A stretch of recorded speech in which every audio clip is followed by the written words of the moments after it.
Alors aujourd'hui, nouveau numéro consacré au Cinéma Club et cette fois-ci on va s'attaquer à du très lourd et on va s'attaquer tout de suite au dernier Halloween, c'est-à-dire le dernier Halloween sorti en 2018, c'est-à-dire l'année précédente, et je serai accompagné de... Pauline Gaming 2.0. Le protagoniste de ce film, putain j'ai pris de l'âge, on peut le dire.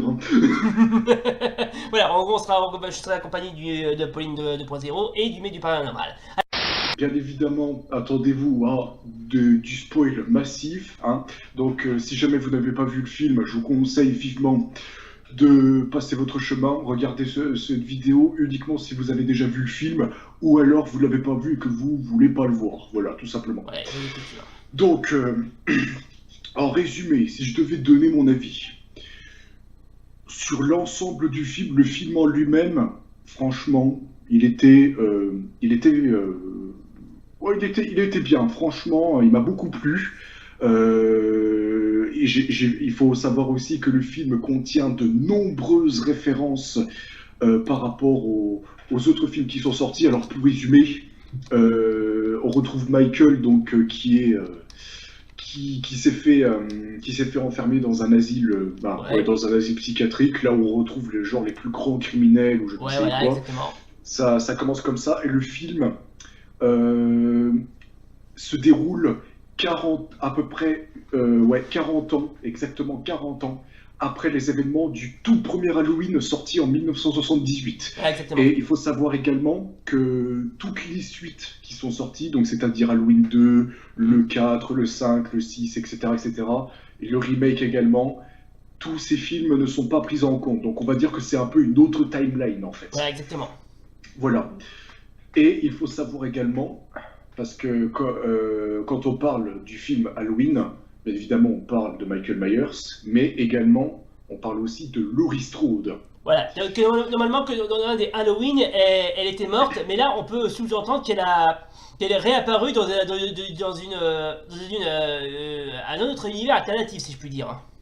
Voilà, en fait, voilà, elle est revenue. Elle est toujours interprétée par Jamie Lee Curtis, Voilà, donc exactement. celle qui a interprété donc le plus de fois Laurie Strode et tout. Voilà. Je trouve que ce rôle lui va à ravir. D'ailleurs, C'est quand même ce rôle-là qui lui a forgé sa carrière, à ce que ouais. j'ai vu. Ouais, d'ailleurs, je vais dire que d'abord que Curtis est vraiment une grande actrice puisqu'on l'a vu dans certains films qu'on l'a pas cité, notamment si je me souviens bien, elle a joué dans Virus, adapté d'un comics de chez Dark Horse, et aussi dans True Lies avec Arnold Schwarzenegger. Mm. Je crois aussi qu'elle a joué quelques rôles un peu. Ouais, oui. Voilà, bon, on va pas non plus Non, blablater là-dessus trop longtemps. non, non, non, Donc on n'est pas là, là on pour va ça. retrouver Laurie Strode, donc 40 ans après les événements du premier Halloween. Et il faut savoir également que quand on parle de Michael Myers et de Laurie Strode, on s'attend également, ah oui, on parle de Laurie Strode, donc qui est la sœur de Michael Myers. Et donc il Ouais, faut savoir que dans ce Halloween-là, les scénaristes ont décidé que Michael Myers et Laurie Strode, qui de base étaient frères et sœurs, ils ne le seront pas cette fois-ci. ah, Alors ce sera précisé dans le film. Il y a un acteur qui dit Michael Myers, c'était pas le frère de Laurie Strode justement. Et là, une fille qui, je crois, est la petite fille de Laurie Strode, hmm. justement, elle va dire ouais, non, mais en fait, ça, c'est des rumeurs que les gens font courir, mais en fait, c'est absolument pas vrai. Donc, ils vont dire dans le film que c'est ça aussi qu'il faut savoir dans le film, je leur dis, il y a énormément de références par rapport aux autres films, et ça, je trouve ça hyper classe. Donc du coup, ouais, ils vont parler du fait que Laurie Strode et Michael Myers étaient frères et sœurs, mais ils vont préciser dans le film que dans ce film-là, ce n'est que des rumeurs et que donc du coup, Michael Myers et Laurie Strode n'ont aucun lien familial. Voilà, Et donc voilà, dans ce film-là, ils ne sont plus frères et sœurs. Et puis voilà, ça change un peu, on va dire. ouais, ça change un petit peu, Et ouais, puis hein. C'est original comme voilà. quoi. Voilà, et donc sinon, je vais pas non plus parler trop des détails non plus, mais sinon, l'ensemble du film, il est franchement bien. Par contre, si vous avez vu le film, je pense que vous devez connaître mon avis par rapport à la fin du film. ça m'a fait un gros pincement au cœur. Je vous le Ouais, dis franchement, j'étais énormément déçu. ouais. Je vous raconte ce qui s'est passé à la fin en fait. Sachant, il faut savoir, alors je vais ouvrir il faudra que j'ouvre une parenthèse là-dessus aussi. Donc concernant la fin, donc je vais spoiler, je vais dire comment ça va se passer, mais je vous ai dit qu'il y aura du spoil massif. À la fin, qu'est-ce qui se passe? Et ben, il se passe tout simplement que Michael poursuit Laurie Strode et à la fin, elle se retrouve dans sa maison en fait. Voilà. Ouais, Michael se retrouve dans la maison de Laurie. Et donc du coup, il va traquer elle ainsi que sa fille et sa petite fille. Et il va se retrouver dans la cave qui a un peu le QG, le quartier général un peu de Laurie Strode, parce que Laurie Strode aussi, il est précisé dans le film que pendant tout ce temps, après les événements du premier Halloween, elle s'est préparée jusqu'au retour de Michael parce qu'elle était persuadée que Michael Myers reviendrait la pourchasser. Et donc elle s'est préparée depuis tout ce temps. Et son QG principal, en gros, ça a été sa cave, on va dire. Mm. Et du coup, Michael va se retrouver dans cette cave. Et en vérité, on va l'apprendre à la fin du film que, en fait, cette cave, c'était un piège, en fait. Et le but, en fait, c'était justement que Michael se retrouve dans cette cave et pour qu'il y reste enfermé et que donc ouais il y a un piège en fait qui referme les issues de la cave et il y a un système qui enflamme toute la baraque en fait toute la baraque se retrouve en feu et on retrouve également cette fin un peu dans Halloween 2 sorti en 81, où à la fin, Michael Myers se fait flamber. Donc on retrouve cette fin, c'est aussi une référence à ce Halloween-là aussi. Et donc bah, ça m'a fait un pincement au cœur parce que au final, Laurie Strode, la fille de Laurie Strode, je me souviens plus des noms, vous m'excuserez, toute la famille Strode réussit à s'enfuir en gros, et Michael se retrouve dans la cave. Et donc, moi, quand je l'ai vu au cinéma, je me suis dit, bah, ouais, il va crever, quoi. Et ça se finit comme ça. Voilà. Voilà. Donc, bien évidemment, j'ai eu un pincement au cœur parce que pour moi, je suis désolé, mais un film d'horreur avec un scénario comme ça se doit de se terminer le plus dramatiquement possible, en fait. Je m'attendais quand même à ce que Laurie Strode ne survive pas, en fait. Pas forcément non plus que la petite fille et la fille de Laurie Strode meurent aussi, peut-être pas jusque-là non plus, quoique ça aurait été bien, mais je m'attendais pas non plus à ça. Mais au moins que Laurie Strode ne survit pas. Mais finalement, elle a réussi à survivre une deuxième fois. Et Michael Myers, j'allais dire, il meurt. Alors je vais détailler là-dessus aussi, parce qu'il faut que je fasse quelques petites parenthèses là-dessus aussi. Mais en gros, il se retrouve enfermé dans la maison en feu. Donc j'ai eu un pincement au cœur, et bien évidemment, comme un con, je suis sorti du cinéma avant la fin du générique, Et il aurait fallu que je reste un peu, parce qu'en fait, il y avait pas une scène post-crédit, mais il y avait un son. À la toute fin du générique, on entend le souffle de Michael Myers. Hmm. Ce qui laisse penser qu'il est encore en vie et qu'il a réussi à s'enfuir de la cave, en fait, avant Ouais. qu'il se fasse flamber. Ou dans tous les cas, il est supposé qu'il est encore en vie. Il faut savoir également qu'à un moment, pendant que la maison est en feu, ben on voit aussi Michael Myers qui reste statique, il fait rien, il regarde Laurie Strode comme ça, pendant que les flammes l'entourent. C'est genre, il s'en fout, quoi.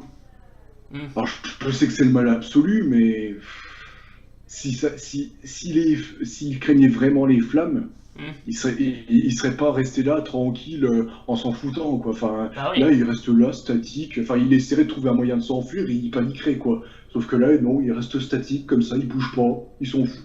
Voilà.